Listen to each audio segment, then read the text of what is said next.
مسئلہ ہے۔ ایک یہ کہتے ہیں کہ بعض اوقات ہمارے جب دانت ٹوٹ جاتے ہیں تو ہم بازاری دانت لگواتے ہیں، شرعاً درست ہے کہ نہیں؟ دیکھیں اس میں دو چیزیں ہیں، اس کا خیال رکھیے گا۔ ایک تو یہ کہ کیا وہ کسی انسان کے دانت ہیں جو آپ کے دانت میں یہاں پہ فٹ کیے جا رہے ہیں؟ اگر ایسا ہے تو پھر آپ نہیں لگا سکتے، کیونکہ انسان کے جسمانی عضو کو استعمال کرنا بغیر کسی شرعی مجبوری کے وہ جائز نہیں ہے۔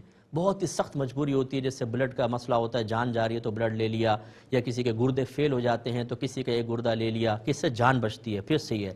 لیکن دانت کا مسئلہ ایسا نہیں ہے، لہٰذا کسی کا دانت نہیں لے سکتے۔ اور اگر بازاری جیسے مسالے کے دانت وغیرہ تیار ہوتے ہیں مختلف قسم کے میٹیریل سے، وہ آپ بالکل لگوا سکتے ہیں، اس میں شرعاً کوئی حرج نہیں ہے۔ انسانی دانت کے میں نے خاص طور پہ اس لیے کہا کہ میں ایک پروگرام دیکھ رہا تھا کہ کچھ لوگوں نے بتایا کہ ہم مردوں کے دانت توڑ کر وہ جا کر یہاں بیچتے ہیں اور یہ وہ لگاتے ہیں، بعض اوقات ایسا بھی ہو رہا ہے۔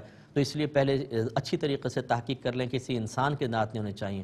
ہاں جانور کا دانت اگر فٹ ہو سکتا ہو، مطلب آپ کے یہاں کسی طرح لگ سکتا ہو تو ٹھیک ہے، جانور کا دانت لگا سکتے ہیں، لیکن انسان کا دانت نہیں لگا سکتے ہیں۔ کچھ اور پھر کویسچنز ہیں وہ